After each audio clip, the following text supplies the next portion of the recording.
Welcome to Manisha's bio hub. आज के इस लेक्चर में हम बात करेंगे रेस्ट्रिक्शन एंजाइम के बारे में। बच्चों, रेस्ट्रिक्शन एंजाइम एंजाइम की एक लार्ज फैमिली को बिलोंग करते हैं जिसे हम बोलते हैं न्यूक्लियस। ठीक है, क्या बोलते हैं जिसे हम बोलते हैं न्यूक्लियस। क्या होते हैं न्यूक्लियस? न्यूक्लियस वो एंजाइम होते हैं जो न्यूक्लिक एसिड को डिग्रेड करने का काम करते हैं। क्या होते हैं ये न्यूक्लियस? वो एंजाइम्स होते हैं जो न्यूक्लिक एसिड को यानी कि डीएनए एंड आरएनए को डिग्रेड करने का काम करते हैं। ठीक है, वो न्यूक्लियस जो आरएनए को डिग्रेड करते हैं उन्हें हम बोलते हैं आरएनएस। ठीक है, एंड वो न्यूक्लियस जो डीएनए को डिग्रेड करने का काम करते हैं उन्हें हम बोलते हैं डीएनएस। ठीक है, क्लियर है इतनी बात? न्यूक्लियस को हम दो टाइप के न्यूक्लियस को हम यहाँ पे स्टडी करते हैं। न्यूक्लियस के दो टाइप्स होते हैं जिन्हें हम स्टडी करते हैं। नंबर पहला होता है इसका एक्सो न्यूक्लियस एंड नंबर सेकेंड आपका आता है एंडो न्यूक्लियस। ठीक है, क्या होता है ये एक्सोन्यूक्लियस एंड एंडोन्यूक्लियस? जैसे कि हमने कहा कि क्या न्यूक्लियस क्या करते हैं, न्यूक्लिक एसिड को डिग्रेड करने का काम करते हैं, तो यानी कि इसके टाइप्स भी यही काम करेंगे, न्यूक्लिक एसिड को डिग्रेड करने का काम करेंगे। अब ये डिग्रेडेशन यानी कि ये डीएनए को तोड़ने का जो काम कर रहा है ये कहाँ पे कर रहा है, उसके बेसिस पे हमने क्या किया, इसको सब डिवाइड कर दिया। ठीक है, एक्सो न्यूक्लियस यानी कि एक्सो मीन्स बाहर, न्यूक्लियस मतलब अगेन वही डीएनए को डिग्रेड करना, यानी कि ये एंजाइम डीएनए को आउटर से डिग्रेड करने का काम करता है। ठीक है, अगर मैं ये मानू 5 प्राइम टू 3 प्राइम, ठीक है, या तो ये क्या करेगा 5 प्राइम से बाहर से क्या करेगा, डीएनए को कट करने का काम करेगा। ठीक है, या फिर ये 3 प्राइम से क्या करेगा, डीएनए को डिग्रेड करने का, न्यूक्लियोटाइड्स को तोड़ने का काम करेगा। ठीक है, एक टाइम पे एक ही साइड से क्या करता है, ये न्यूक्लियोटाइड्स को ब्रेक करने का काम करता है। क्लियर है इतनी बात? नंबर सेकंड आपका आता है एंडोन्यूक्लियस।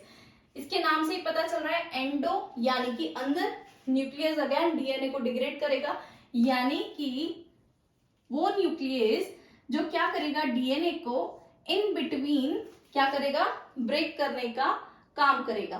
ठीक है, क्लियर है इतनी बात? नाउ अब हम यहाँ पे एंडोन्यूक्लियस को थोड़ा और डिटेल में समझते हैं।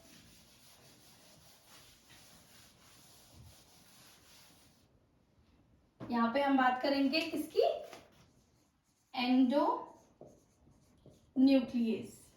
ठीक है, इसे और कुछ भी बोलते हैं एंडोन्यूक्लियस को? बिल्कुल, इसे हम बोलते हैं रेस्ट्रिक्शन एंडोन्यूक्लियस,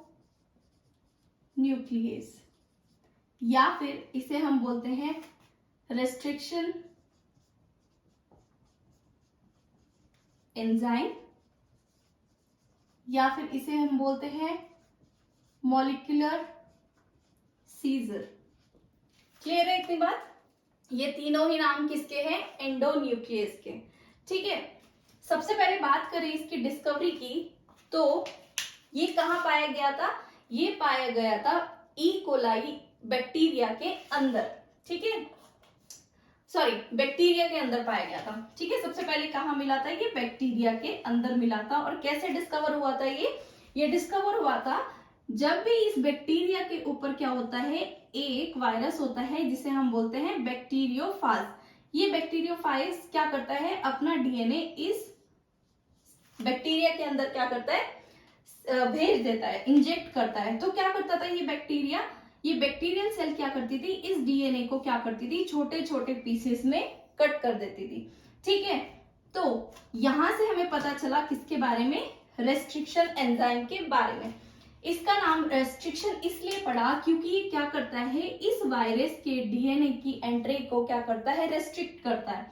ठीक है, इसकी एंट्री या फिर इसका फंक्शन नहीं होने देता, उसे रेस्ट्रिक्ट करता है, इसीलिए इसका नाम क्या पड़ा, रेस्ट्रिक्शन एंजाइम। क्लियर है इतनी बात? नाउ बात करते हैं कि सबसे पहला रेस्ट्रिक्शन एंजाइम कौन सा डिस्कवर हुआ था। सबसे पहला आपका जो रेस्ट्रिक्शन एंजाइम डिस्कवर हुआ था वो हुआ था HIN2, ठीक है। एंड 1963 में डिस्कवर हुआ था ई कोलाई से दो रेस्ट्रिक्शन एंजाइम। फर्स्ट एंजाइम का जो फंक्शन था वो था डीएनए में मेथाइल ग्रुप को ऐड करना, ठीक है। ये क्या करता है, add methyl group to DNA, to the DNA, ठीक है। दूसरे रेस्ट्रिक्शन एंजाइम का काम क्या था, ये डीएनए को कट करता है, ठीक है। ये क्या करता था, डीएनए को कट करता था, ठीक है। क्लियर इतनी बात। नाउ अब थोड़ा और डिटेल में आते हैं। जो ये एंडोन्यूक्लियस होता है ये क्या करता है, डीएनए में जब भी कोई कट लगाता है तो उससे पहले ये क्या करेगा, पूरा डीएनए का इंस्पेक्शन करेगा, ठीक है। क्या करेगा, जब भी ये डीएनए में अपने फंक्शन को स्टार्ट करता है तो ये क्या करता है, पूरे डीएनए को इंस्पेक्ट करेगा एंड उसमें अपनी एक पर्टिकुलर सीक्वेंस को ढूंढता है, ठीक है। इस सीक्वेंस को हम बोलते हैं रिकॉग्निशन साइट या फिर रेस्ट्रिक्शन साइट या रिकॉग्निशन सीक्वेंस, ठीक है। क्या करेगा ये, हमने कहा कि जब भी रेस्ट्रिक्शन एंजाइम क्या करता है, डीएनए में कोई कट लगाता है तो हर रेस्ट्रिक्शन, वैसे एक टाइप का रेस्ट्रिक्शन एंजाइम नहीं है, अब तक क्या है बहुत सारे रेस्ट्रिक्शन एंजाइम डिस्कवर हो चुके हैं, लेकिन हर रेस्ट्रिक्शन एंजाइम क्या करता है, डीएनए पे एक पर्टिकुलर साइट पर ही कट लगाता है, यानी different restriction enzyme different site पर कट लगाते हैं, ठीक है। तो यहाँ पे भी क्या है, एक रेस्ट्रिक्शन एंजाइम है, वो सबसे पहले क्या करेगा, अपनी एक साइट को ढूंढेगा डीएनए में, ठीक है, जिसे हम बोलते हैं रिकॉग्निशन साइट, ठीक है, या रेस्ट्रिक्शन साइट, इसे रिकॉग्निशन सीक्वेंस बोल देंगे, रिकॉग्निशन सीक्वेंस या फिर रेस्ट्रिक्शन साइट, ठीक है। नाउ इसने अपनी रिकॉग्निशन सीक्वेंस को ढूंढ लिया, अब ये क्या करेगा, इस सीक्वेंस में कट लगाएगा, राइट। लेकिन कट लगाने के लिए कभी भी ये रेस्ट्रिक्शन एंजाइम सेंटर में कट नहीं लगाएगा, ठीक है। ये क्या करता है, ये कभी भी सेंटर में कट नहीं लगाता, ये क्या करता है, सेंटर से थोड़ा सा हट के कट लगाता है, ठीक है। क्या करता है, सेंटर से थोड़ा सा हट के क्या करता है, कट लगाने का काम करता है। इतनी बात क्लियर है। इसको थोड़ा सा और डिटेल में आगे समझेंगे कि किस तरीके से ये कट लगाता है, ठीक है। नाउ ये रिकॉग्निशन सीक्वेंस मिलने के बाद इसने कट लगाया, ठीक है। एंड इस रिकॉग्निशन सीक्वेंस की एक पर्टिकुलर सीक्वेंस होती है जिसे हम बोलते हैं पैलिंड्रोमिक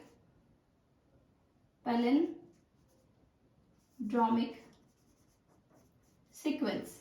क्या होती है ये पैलिंड्रोमिक सीक्वेंस, इसको एक एग्जांपल से समझते हैं।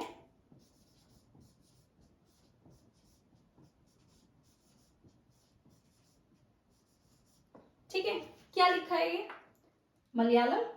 अगर मैं इसे एक डीएनए की सीक्वेंस मानूं, ये हमारा 5 प्राइम है, ये हमारा 3 प्राइम है, ठीक है। अब इसको रीड करें तो क्या रीड होगा, 5 प्राइम से 3 प्राइम की तरफ रीड करेंगे तो क्या पढ़ा जाएगा, मलयालम, राइट। अगर 3 प्राइम से इसको स्टडी करें टूवर्ड 5 प्राइम तो क्या पढ़ा जाएगा, अगेन मलयालम। यानी कि वो सीक्वेंस जिसे हम किसी भी साइड से जब रीड करते हैं तो वो सेम होता है, ठीक है। क्या रीड होगा, वो सेम रीड होगा। इस टाइप के सीक्वेंस को हम बोलते हैं पैलिंड्रोमिक सीक्वेंस। क्लियर है इतनी बात, ओके। तो ये हमारी पैलिंड्रोमिक सीक्वेंस है। अब ये रेस्ट्रिक्शन एंजाइम एक डीएनए पे कट कैसे लगाता है एंड हमारा रिकॉम्बिनेंट डीएनए कैसे बनता है, इसे हम इस डायग्राम से समझने की कोशिश करते हैं, ठीक है। ये मैंने एक डायग्राम ड्रॉ किया है, इसको हम डिटेल में थोड़ा समझ के देखते हैं कि कैसे कैसे रेस्ट्रिक्शन एंजाइम डीएनए पे वर्क करता है, ठीक है। ये हमारे यहाँ पे 2 डीएनए है, ठीक है। पहला डीएनए हमारा वेक्टर डीएनए, ठीक है। दूसरा डीएनए हमारा क्या है, वो डीएनए जो हमें किसी होस्ट के अंदर पहुंचाना है, ठीक है। ओके, तो यहाँ पे हमने इन दोनों डीएनए को एक सेम एंजाइम, एक सेम रेस्ट्रिक्शन एंजाइम से कट करना है। सेम रेस्ट्रिक्शन एंजाइम हम क्यों ले रहे हैं? ताकि दोनों डीएनए क्या कर सके, सेम तरीके से कट हो सके, तभी तो वो एक दूसरे के मैचिंग बना पाएंगे, है ना। तो यहाँ पे हमने एक एंजाइम लिया जिसे हम बोलते हैं EcoR1, ठीक है। एक एंजाइम लिया EcoR1। ये EcoR1 क्या करता है, एक सीक्वेंस को रीड करता है जिसे हम बोलते हैं GAATTC घटक। क्लियर है? ये GATTC क्या होता है, ये जो EcoR1 है ये G एंड A के बीच में कट लगाता है, ठीक है। तो सेम सीक्वेंस हमने इस डीएनए में मिली, ठीक है। ये EcoR1 क्या करेगा, इस डीएनए से सेम सीक्वेंस को क्या करेगा, रीड करके ढूंढ लेगा, ठीक है। इसको इसी सीक्वेंस पे कट लगाना है।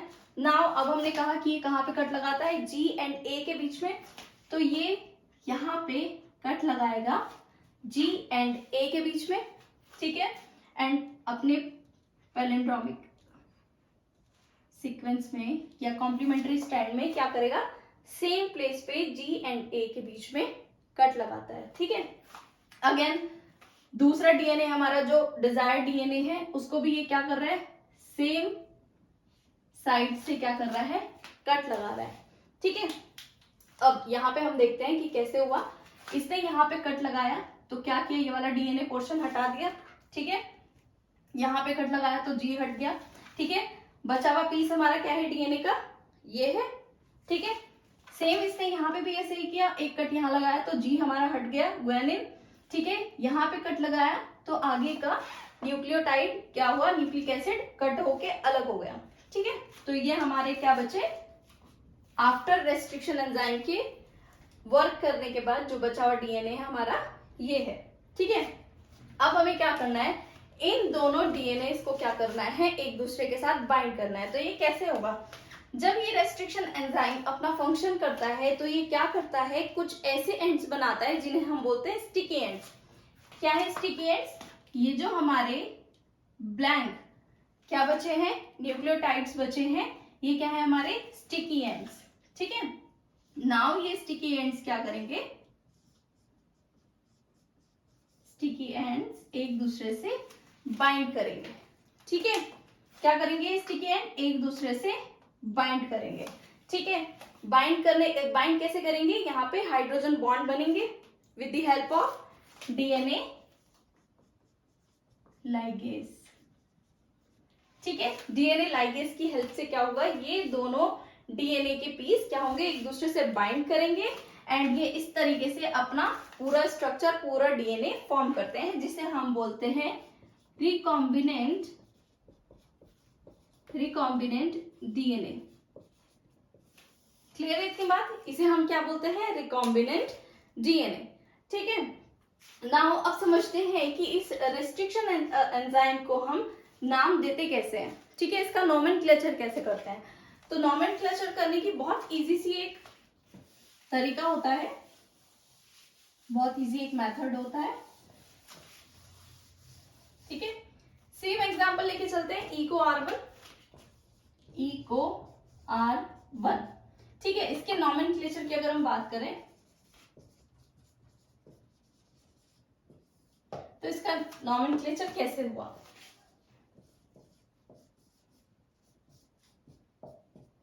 ठीक है। सबसे पहले E कहां से आया, ये जो E हमने लिया है ये एक बैक्टीरियल, ये एंजाइम आता है E. कोलाई से, ठीक है। E. कोलाई का नाम सबने सुना है, एस्चेरिया कोलाई, ठीक है। तो सबसे पहला जो हमारा अल्फाबेट आता है वो आता है जीनस से, ठीक है। एस्चेरिया क्या, जीनस, सबसे पहला लेटर हम कहां से लेते हैं, जीनस से, ठीक है।